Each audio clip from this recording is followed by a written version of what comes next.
All right, welcome everybody. We are gonna let our last couple people get a chance to get in here, and then we'll get started. Thank you so much for spending time today with us. We are going to go over some really important information that honestly, a lot of business owners we find overlook these things. And one of the things about numbers that I absolutely love is that numbers don't lie.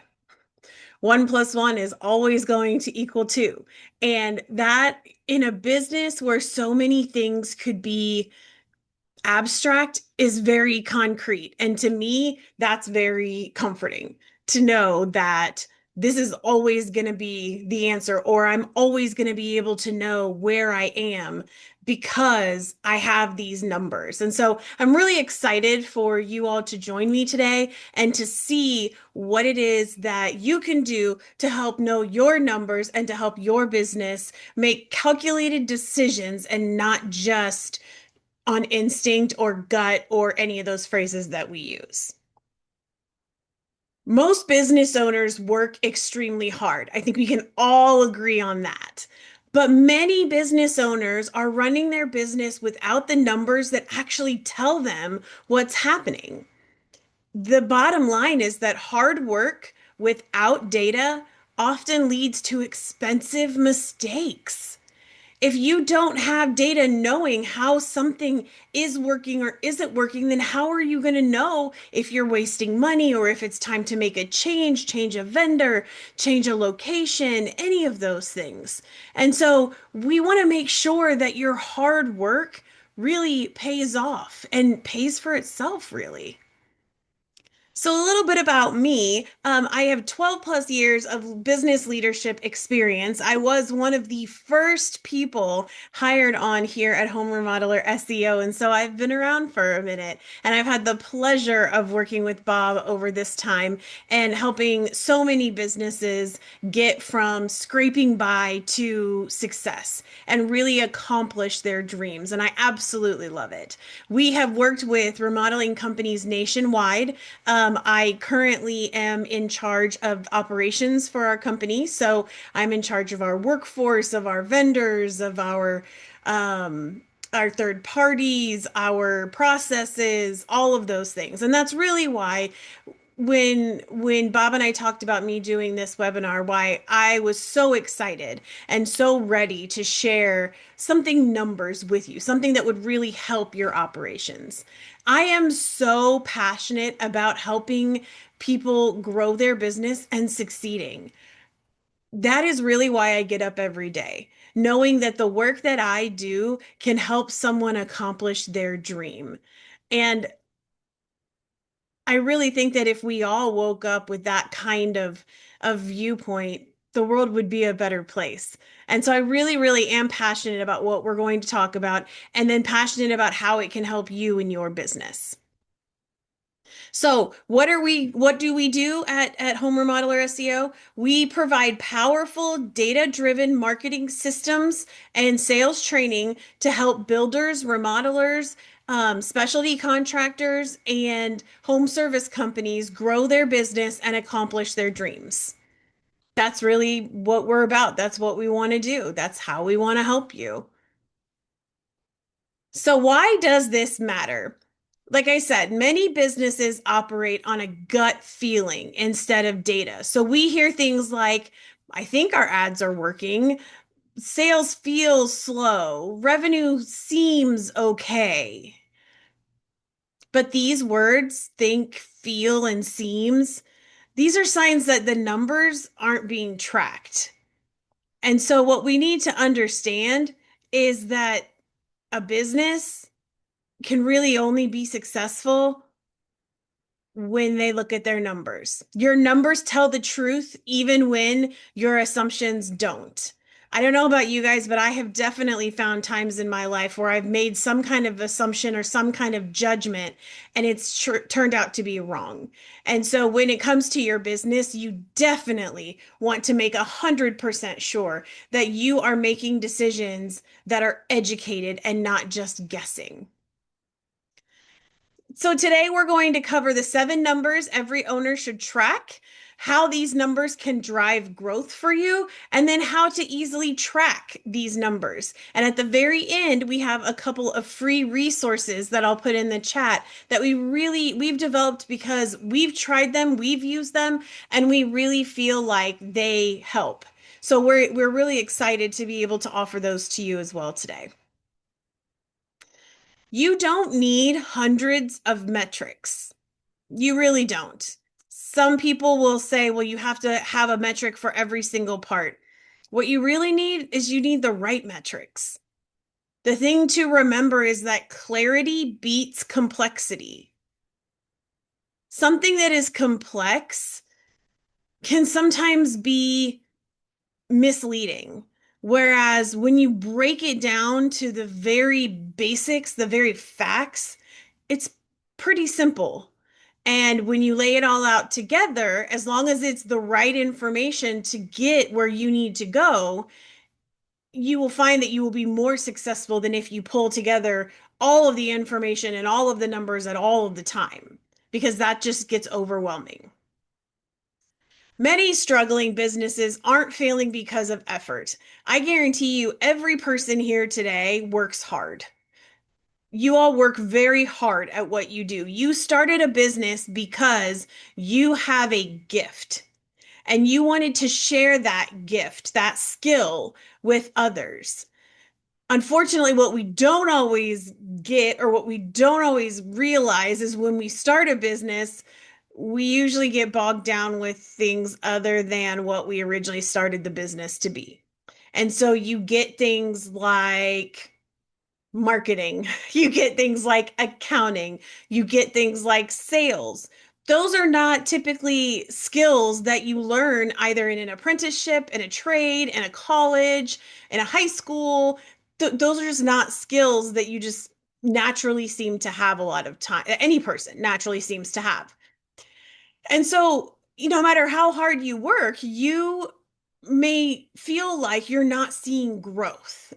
And a lot of businesses are blind to what their numbers are telling them. Numbers can identify problems early, reveal opportunities, and guide decisions. There have been times where we have had a process or we've been using a platform and we're getting okay results, but when we actually look at, okay, this is how much money we're putting in and these are the results that we're seeing, and so our return on investment is this, we've decided to step away from that because it just doesn't make sense for us because the numbers tell us that it's just not working. So, when we are able to identify problems early, we're also able to look within. Not all of our problems are external. And that's something that can be really hard to look at. I mean, I don't know about you guys, but pride is a thing for me. And it's very difficult for me to swallow that sometimes to say, oh, I made a mistake or this isn't right or whatever. But one of the things that I've really tried to adopt in operations and in our company in general is this whole idea of, okay, how can it break? So I will actually create something and I take it to an employee or two and I say, break this. Tell me why this won't work. Tell me what is wrong with this. And I don't see that as a negative. I see it as a growing point because I'm one person and my understanding is one person's understanding. When I bring someone else in, they now have a different viewpoint and they can help me see things in a different way, which can then help me be clearer in what it is I'm trying to do. Sometimes a bottleneck is something like a process. And you might think, well, processes have nothing to do with numbers. That's not exactly true because one of the things that a good company knows is how long it takes certain things to happen.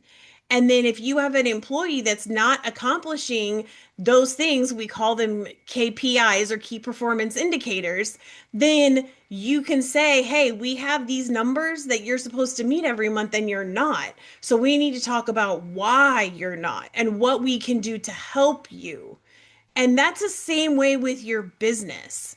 We are doing all of these jobs. We are booked out for weeks at a time, but it always feels like we're just moving money around. We're not really making anything. That's a good indicator that you need to dig in and really look at the process and what is happening within your company. So the difference between guessing and data, guessing is like we said, I think our ads work, sales seem slow, revenue looks okay. I think this is fine. I'm pretty sure they have this covered, those kinds of things. Data, our cost per lead is $45. Our conversion rate dropped from 20% to 12%. Our profit margin is only 8%. What gets measured gets improved. Numbers transform business decisions from emotion into strategy. And when leaders track the right metrics, they gain clarity, reduce their guesswork, and create a clear path towards sustainable growth. If you want to go on a vacation and you want to you're first going to figure out how much is this vacation going to cost, right? And then you're going to look at it and you're going to say, okay, I have this amount of money right now. What's my plan to get the rest of the money together? How much money am I going to put away when? It is the same kind of concepts when you're looking at your business. When you're looking at, oh, our conversion rate dropped from 20% to 12%. All right, let's pull the sales team in here and let's figure out what happened. How many appointments did we have? How many no-shows did we have? Is there one person whose metrics seem to be different than everyone else's? Um, how many jobs did each person close? Out of those closed jobs, how many of those people were able to get testimonials put up on our Google business page or on our social media somewhere? All of those things are key performance indicators that can tell you where a problem lies. And once you identify that problem, you can then go to that person and say, hey, Joe, I know that your numbers were off this month, so I want to sit down and I want to look at what's been going on and why you weren't able to hit your KPIs and what I can do to help you. And maybe it is that easy. Unfortunately, sometimes it's not. Sometimes it's much more difficult, and you have to sometimes realize that that may not be the right person if they continually can't hit those KPIs. But the point is you're making an educated decision because you have those numbers in front of you. So the numbers we're going to talk about, the seven numbers, are not complicated financial metrics. They are practical numbers that every business owner can use. It applies to every single niche that's out there. So you don't have to be a remodeler for this to work. And it really can help you better understand your business. Again, a business becomes predictable when its numbers are understood. I've heard that it takes 7 to 10 times for something to really sink into people. So you're going to hear me say the same kind of things over and over again because that's really what I'm hoping you take away from this. So the seven things that we're going to look at, profit margin, revenue, customer acquisition cost, conversion rate, cost per lead, average customer value. These are all pieces of your business that can be determined or that you can use to determine what is effective and what isn't. So the first one is revenue. Revenue is total income generated by a business before expenses. Revenue matters because it reveals several critical signals about a business. It shows whether the company is growing, it indicates the level of demand in the market, and it reflects how effectively the sales process is performing. In many ways, revenue tells the story of how large a business is becoming. But revenue alone cannot tell you how healthy a business truly is. A company can generate impressive high numbers, but still have high costs, weak margins, inefficient operations. That's why a lot of leaders say Revenue is vanity, profit is sanity, cash is king. Revenue is an important starting point to understand performance, but it is not the finish line. And to understand the real strength of a business, revenue must always be viewed alongside profitability and efficiency. So just looking at, oh, we made this amount of money last year, okay, but what were your costs? What did you actually what were you able to close in sales? What was your churn rate? Those kinds of things are really what we're wanting to look at. Profit margin. Profit margin is how much the money or the I'm sorry, how much money the business keeps after expenses. And to figure this out, you just divide your profit by your revenue, and there's your profit margin. It's pretty simple, right? So for an example, if we have $100,000 in revenue and $20,000 in profit, our profit margin is 20%. It's pretty simple. Profit margin is one of the most important indicators of business health because it determines sustainability, stability, and the ability to support long-term growth. While revenue shows how much money is coming into the business, profit margin reveals how efficiently that revenue is being turned into actual earnings. And without healthy margins, growth can quickly become risky. Expenses will increase, resources will start to stretch thin, and the business may struggle to maintain momentum. As many leaders recognize, a business that grows revenue without profit is simply growing its problems. Ultimately, profit margin is the number that determines whether growth is healthy or dangerous. It shows whether a company is building a strong, sustainable foundation or simply expanding without the financial strength to support it.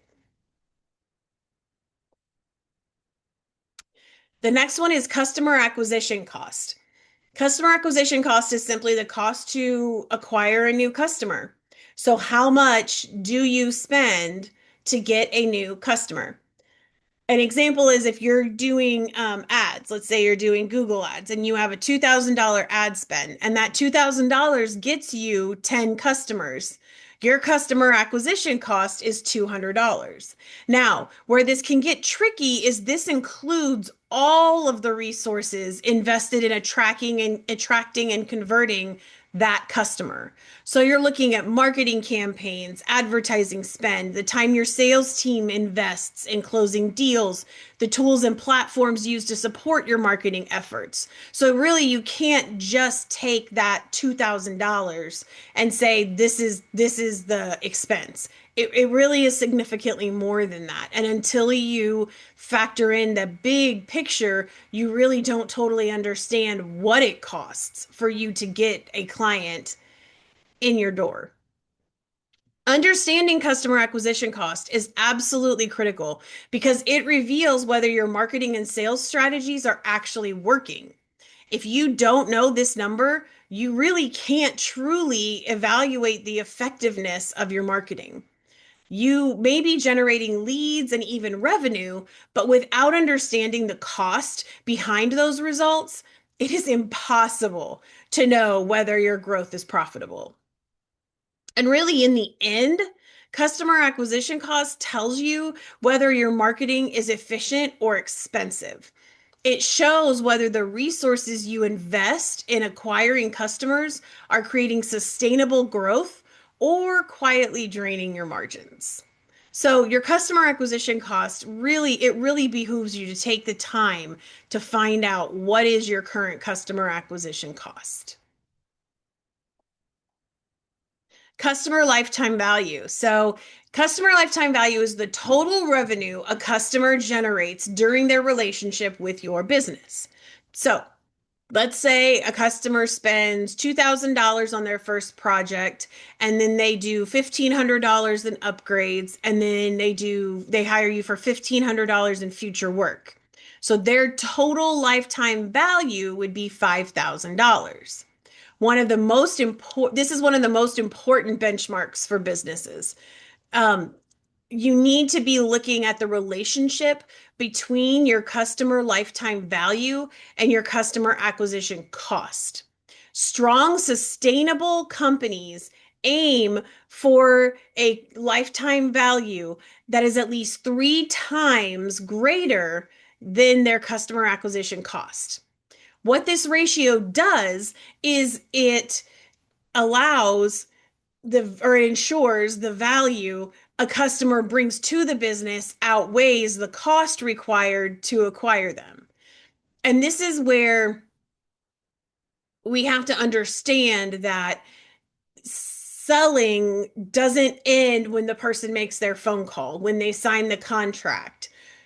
It really doesn't ever end. Your relationship with your customer really is a lifelong relationship. Having the perspective of the customer lifetime value also helps you think more long term versus right now. The real value of the customer, again, is not the initial sale. And it may not even be that they purchase in the future, but their continued trust, their loyalty in you, those are things that you cannot put a value on. They are things that will really help your company stand out among others. Now, as your lifetime value, your customer lifetime value increases, businesses become both more profitable and more resilient. Higher lifetime value means each customer contributes more revenue over time, allowing companies to invest confidently in marketing, service, and growth while maintaining strong margins. Lead conversion rate. This is the percentage of leads that become customers. So what you're going to do is you're going to take the number of conversions or the number of customers, and you're going to divide that by the number of leads. Then you're going to multiply that number by 100. And that's how you figure that out. So if you have 50 leads and 10 sales, your conversion rate is going to be 20%. You're going to divide your 10 by your 50, multiply it by 100. So conversion rate matters because improving it increases revenue without requiring additional marketing spend. So when more of your existing visitors or leads become customers, the value of every marketing dollar rises. Instead of focusing only on bringing more traffic into the funnel, businesses can generate greater results by improving how effectively that traffic converts. This is why a strong sales process, clear messaging, and a smooth customer journey often outperform simply increasing your marketing budget. A well-optimized conversion process ensures that the opportunities already being generated are not wasted. This is really where marketing and sales performance meet. It reflects how well marketing attracts the right audience and then how effectively sales turns that interest into real customers. So, cost per lead. Cost per lead is how much you spend to generate a lead. Pretty self-explanatory, right?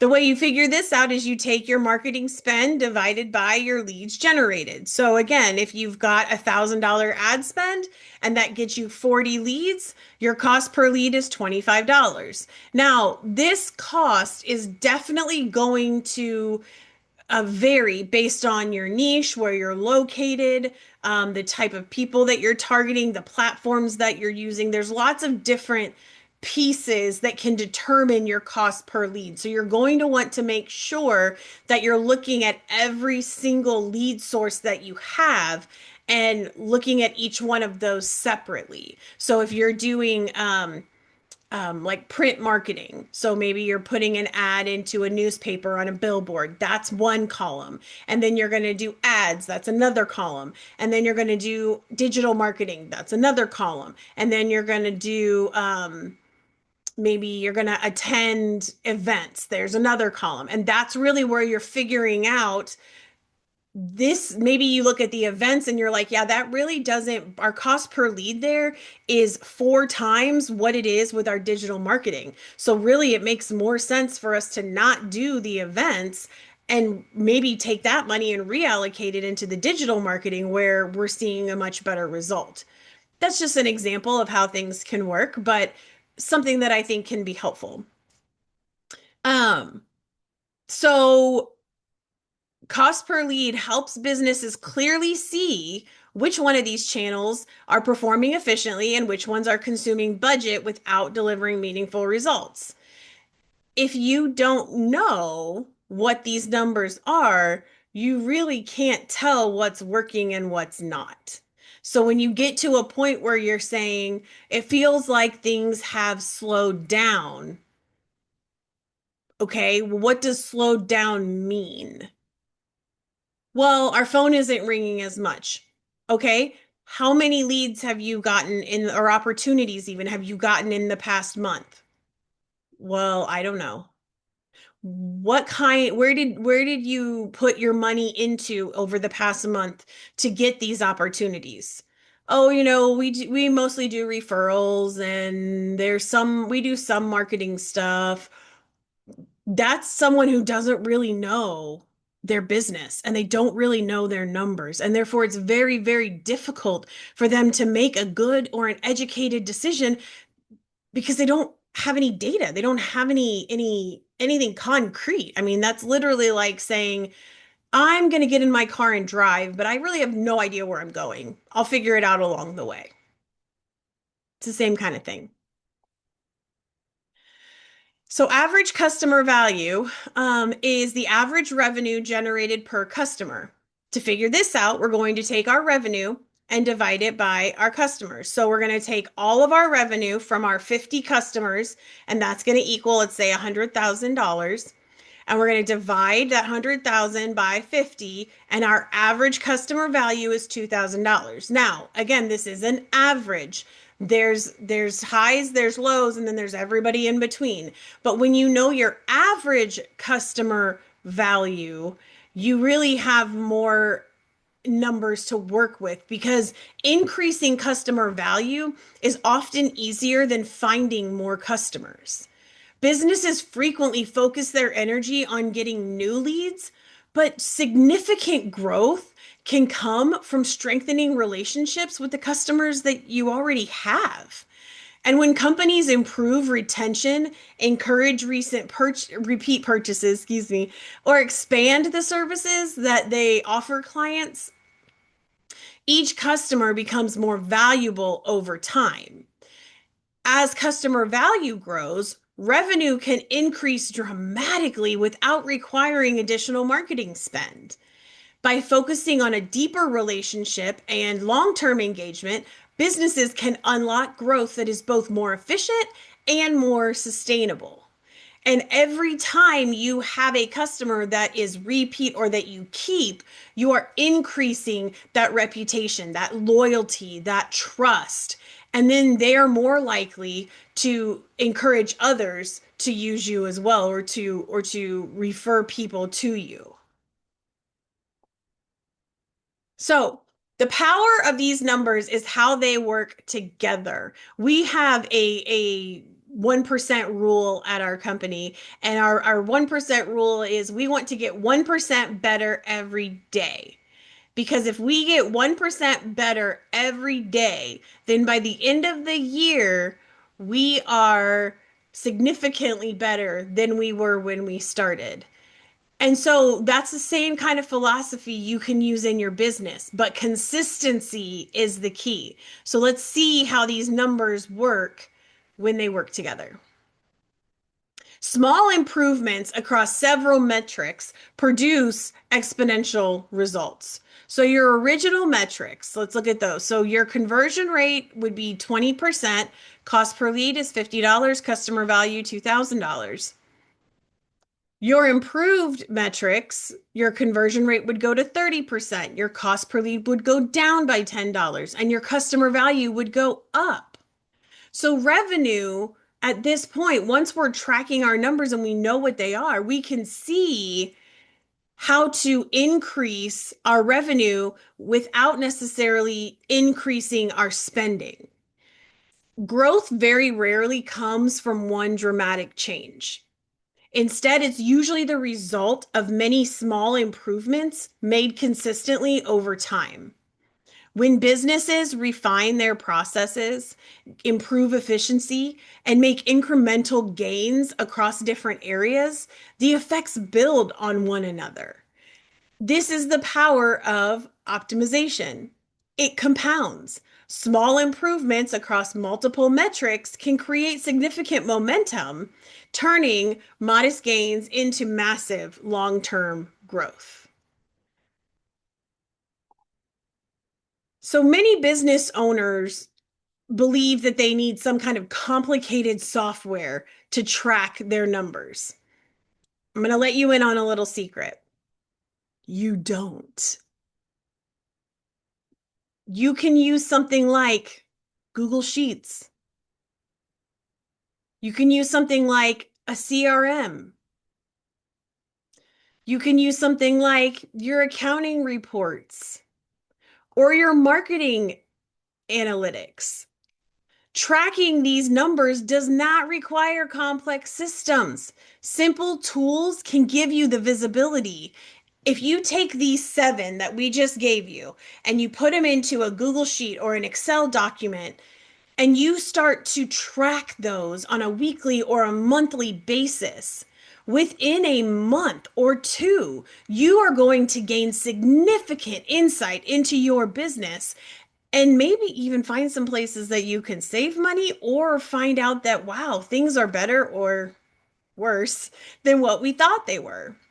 The goal here is not perfection, it's visibility. Once you can clearly see your numbers, you gain the ability to manage your business with intention rather than guesswork. We've had clients before that are like, well, I don't want to share my numbers with you.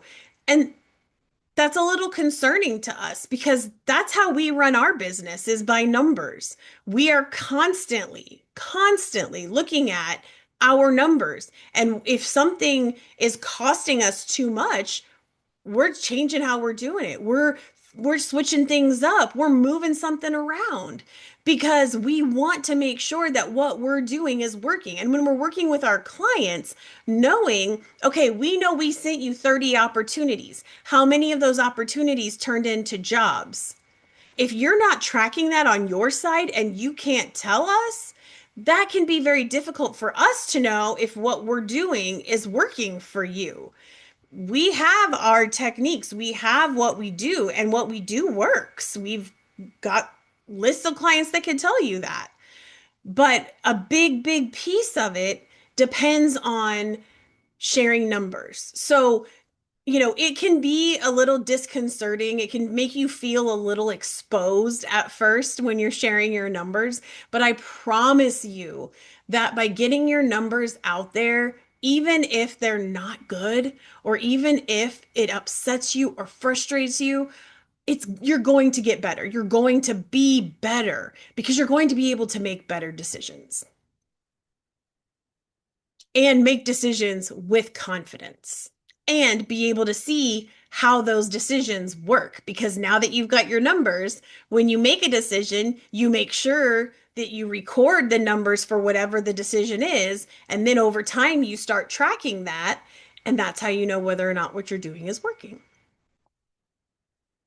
So, unfortunately, there are some common mistakes that I want to talk about. We've kind of touched on a couple of these already, but I do want to outline these because I don't want you to make them. And some of these we had to learn the hard way. And so we don't want you to have to learn the hard way like we did.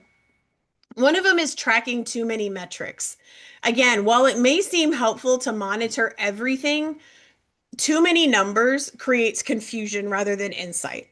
So when leaders are looking at too many indicators, it becomes difficult to identify which ones truly matter or where action is needed. I encourage you to use the people you have to focus on certain areas. If you have someone that oversees sales, have them monitor the metrics and report them to you. If you have someone that oversees purchasing, have them look at their metrics, have them report that to you. And then that way you're not bogged down by it being in the weeds with all of these charts and numbers and reports, but you are getting meaningful data back to you so that as the owner or the business leader, you can look and say, okay, we need to look for a new source for this product because this has increased 300% in the past year, and that's just not sustainable for us. So we either need to renegotiate our contract or we need to move it to somebody else. That's very simple to know when you're watching the numbers, when you're watching it over time. By concentrating on this small set of metrics, you can better understand your performance too and see, maybe we have a department that's not performing very well. So maybe there needs to be some kind of meeting there so that we can figure out what's going on. Why is this happening? How do we improve it? Another common mistake is not reviewing numbers. So, numbers are only helpful if you actually review them and use them to make decisions. You can gather data all you want, but if it just sits there, it's not going to help you. Metrics are meant to inform actions, highlight trends, and reveal where you need to make adjustments. If you create some kind of dashboard or some kind of report and nobody checks it, there's no benefit to it. The real power of numbers comes from regularly examining them and discussing what they mean. What do these numbers mean? And then using that and using the feedback, the input, the insights that you gather to steer your business in the right direction.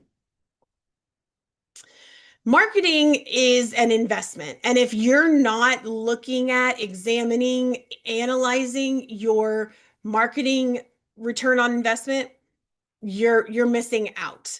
When businesses view marketing through an investment lens, the focus shifts from just spending money to generating measurable returns.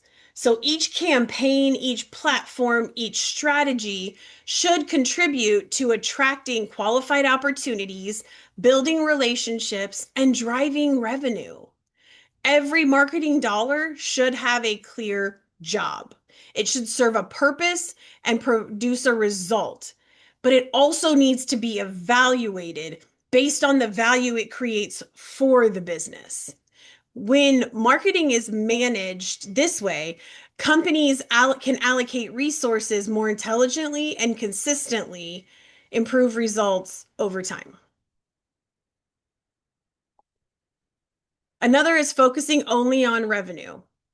Revenue without profit can often hide deeper problems within a business. Like we talked about before, strong sales numbers may create the appearance of success, but if costs are rising just as quickly or even faster, the business may not actually be improving its financial health. Growth that lacks profitability can strain resources, increase operational complexity, and make the company more vulnerable over time. This is why leaders need to look beyond top line revenue and evaluate the quality of the growth. A bigger business is not always a better business. I'm going to say that one more time. A bigger business is not always a better business. Sustainable success comes from growth that is supported by healthy margins, efficient operations, and consistent profitability. So, what do you do with this information? Very simple. The first step, identify the 7 key numbers that we discussed today. One or two of these, you might say they don't really apply to us. We don't really know. Find your top 7 numbers then. If it's not what we shared with you, then apply it to yourself. But I guarantee you the numbers that we shared with you today, those are numbers that we use for our own business. We also use those for every one of our clients, and they are numbers that prove to provide the most and best data that we are able to gather and analyze and act on. Once your metrics are clear, begin tracking them consistently. Like I said, either weekly or monthly, so you can see trends and changes over time. As these numbers become visible, those need to start guiding your decisions. They can inform you how to approach marketing, how to structure pricing, when it makes sense to hire, where you should focus your growth efforts. Instead of relying on instinct alone, you then begin operating with measurable insight. And you feel more confident because you're not just having to say, well, I hope this works. You know whether or not it's going to work because you've got the numbers. The businesses that win are not guessing. They are measuring, learning from the data, and using those insights to make smarter decisions at every stage of growth. So I want to jump into some potential questions that we might have. Okay, here's one from Tom. Tom says, I'm a small remodeling business. Do I really need to track all these numbers? Oh, that's such a good question. The answer is yes, especially if you're small. When you don't have large margins or a big team, every decision matters more. These numbers give you clarity so that you're not wasting time or money. You really don't need to have complex systems. You just need visibility into the right metrics. So make sure that you're finding those metrics and you're tracking them, and you'll feel more in control. That was a great question. Man, thank you so much. Okay. Julie. Julie said, "What if I don't have all this data yet?" Okay. That's a valid question. That is actually completely normal. Most businesses don't. Again, the goal isn't perfection, it's to start. Start today.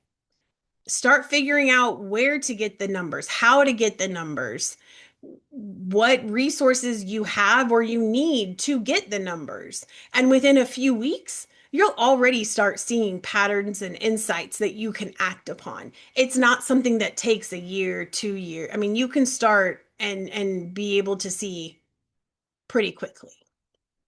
It's a great question. Thank you so much.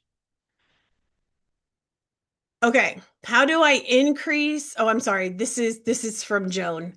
Oh, there's a lot of J's in here today. Hey guys. How do I increase my customer lifetime value?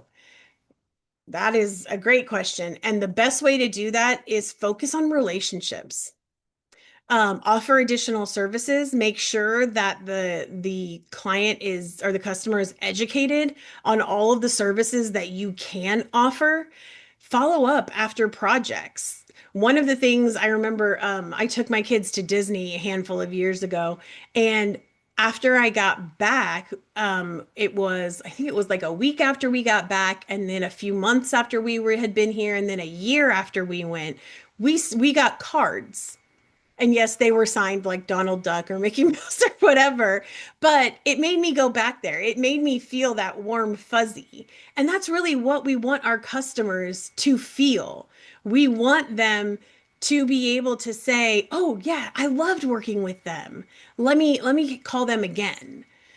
So, you're going to want to make sure that your follow-up is both consistent and somewhat interactive. Don't just consistently ask for things. Offer things too. Also, stay in touch, or I mean, sorry, stay in touch with potential clients because you have no idea when those might convert over. And you also don't know who your current customers know. So communication is huge, huge, huge, huge. Your number one goal is to turn one project or one opportunity into multiple opportunities over time. May not be, it may be 10 years apart, but the point is they came back to you. They didn't go to your competitor. All right, let's do one more question from Brian. All right, Brian, my revenue is growing, but I still feel stuck. Why? Brian, you are so not alone. There are so many people that feel exactly like you do. The reason is because revenue doesn't tell the whole story. You may have low profit margins, high acquisition costs, or inefficiencies in your operation. And so, this is why tracking all seven of these numbers will show you what's happening behind that revenue. So, it's great if you're bringing in, let's say, $1 million a year. But if your costs are $900,000 a year, yikes, right? So looking at your numbers really is going to help you get a better grasp on what is happening beneath the surface of your business. Thank you guys so much for all of your questions. I see that there's a few more, so I will make sure that I follow up with you after our webinar is over. So please look for an email coming from me. Um, and so now I want to get you guys our free resources. So, what we are sharing with you today is a couple of things. One, here we go. All right. There we go. Okay. So, what you see here is a Google Doc that helps outline some of the things we talked about today, especially with the formulas and things like that. Although we will be publishing this on our YouTube channel, so you will be able to go back and watch it later if you need to. But we've also given you a 90-day plan. In this plan, we outline how to take the numbers that you're looking at and do something with them. Because again, just compiling them is not enough. Turning them into something is really where the difference comes into play. And so we really hope that you'll use these resources and that they're helpful for you. Please feel free to let me know your thoughts on them. I really would have liked to see blank, or it would have been really great if you had blank, or man, thank you, this was perfect. Love that comment. So let us know what you think of these resources because we want to put things out that are helpful to you. We don't want to put things out just for the sake of putting things out. All right. So our time went quickly today, but thank you all so much for joining us. Thank you for your time. Thank you for just being committed to your business. And if you have found throughout this that you're like, wow, this is totally overwhelming, I don't know what I want to do, let us know. Or you're like, I still don't know where to start, I'm confused. Let us know. We want to help you. We want to help you accomplish your dreams. We really want to help make your dreams come true. And we want to help you see the potential beyond what you even think it might be. And your business has ultimate potential as long as it is driven by the numbers themselves. Thank you so much. And we look forward to talking with you soon and hopefully having a relationship for years to come.